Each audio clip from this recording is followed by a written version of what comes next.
All right. Good morning, everyone. I hope you guys can hear me. Like I would say, if you're live, please leave a comment to say if you can hear me because this is a new mic that I'm testing out. And I hope you guys can hear me. But if you can't, I guess we'll find out later. I'm going to just keep going right now. So, if you've never been to a live video in this group before, my name is Colleen Mitchell. I'm a life coach, writer. I have a podcast on type 1 diabetes, and I'm also an engineer in the power industry. So, that just means my company operates power plants. So, if you turn on your light switch and you get electricity, we may have produced that power. All right, so today I'm talking about the idea of strategic laziness. And this is not my original idea. I actually first heard about it on Stacey Bayman's podcast. She has the Make Money as a Life Coach podcast, and she kind of blew my mind with this idea. Now, I can't actually find the episode it was. I did try going back through the archives, but I did some Googling and found out that Tim Ferriss is actually the originator of this term strategic laziness. Now, this is the idea that you should be purposeful about what you do, about how much you do it, and the amount of effort that you put into it, and then making sure that you're taking enough intentional time for yourself to recharge. The obstacle that most people have with self care is the idea that taking time for yourself is selfish. Now, society has ingrained in us that being selfish is a bad thing. Like, if you Google the definition of being selfish, it sounds pretty bad. We think that being selfish is at the expense of other people. But what if we have to be selfish at some level? Like selfish enough to take care of ourselves so that we can show up better for others later. And that's where I think strategic laziness enters in. It's taking the time to be thoughtful about what you do instead of being reactionary. Like, what if you could design your life so that you're not living at the effect of other people and their expectations of you? Like, what if you consciously choose to do something that you do, even if they're things that you don't necessarily enjoy doing, like brushing your teeth? We don't all enjoy brushing our teeth, but we do it anyway because we like the results of having clean teeth. On the Well Plus Good blog, fitness writer Kels McPhillips emphasizes that intention is at the core of strategic laziness. And so I'm going to read a couple quotes from her website. It's taking the time to be thoughtful. We tend to only think that there's thoughtfulness in actions, but you need the mental space, the physical space, and the emotional space to also be creative, not just productive. You can apply the motto to any area of life. It just means walking through whatever door you're going through with a well engineered game plan.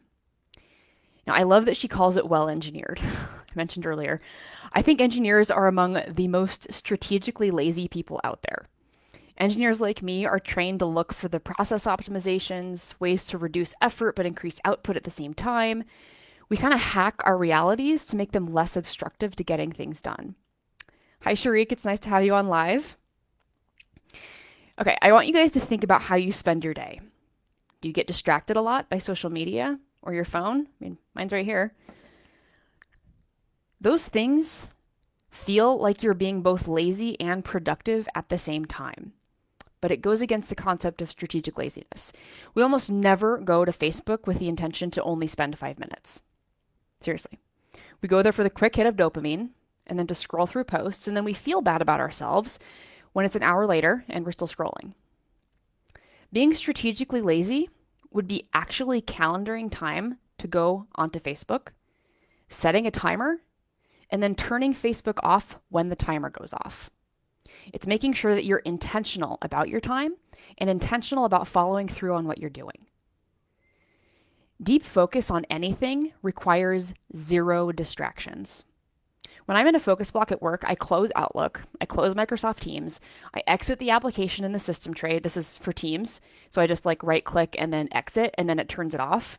So then I don't see it when there's this little red dot saying that I have a notification, because that's happened before where I close out Teams, but I forget to actually exit the application in the system tray, and then it shows up with a little red dot. And it's like, maybe I need to go check what that notification is. But I don't because, well, I don't do that now because I turn that off. I also will close Chrome and literally every other application except the one or the ones that I need. and then I work. Without those distractions from email notifications, chat messages, and even internet tabs, which honestly, internet tabs are kind of a really bad distraction, I end up becoming a lot more effective and efficient. The lazy benefit here is that when I'm done, I'm done.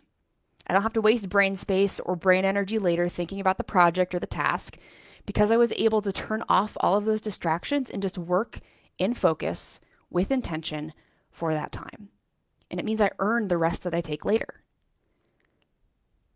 Yeah, Sharik is saying, well said, we need some mental, physical, and emotional space to be more productive. Yes.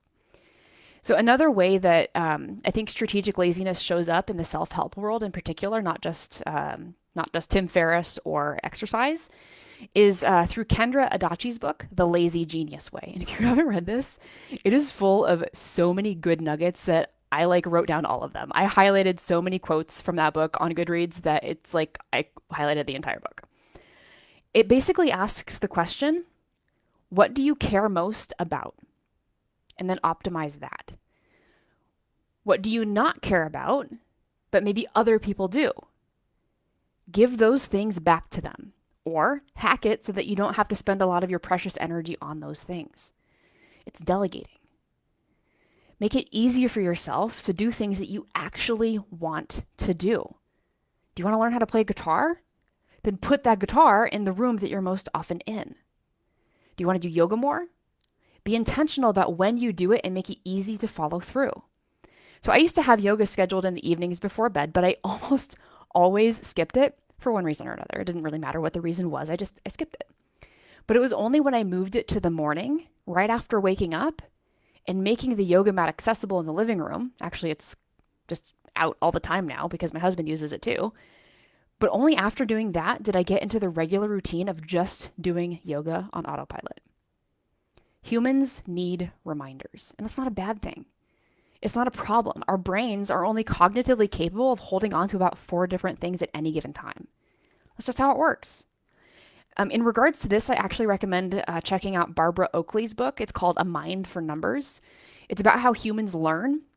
And while it is kind of geared towards college students in the sciences, it's not just for those people. Anybody can read this book and get a better understanding about how to actually learn because we've never really learned how to learn. I wish I'd had this book in college. It would have made things way easier. But all of this ties together with strategic laziness in that we should work with intention, optimize what we care about, and then release our attachment to the things that we don't. And above all, take care of ourselves. We can't serve anyone else if we don't do that first. Now, if you want help kind of figuring out strategic laziness in your own life, please send me a message.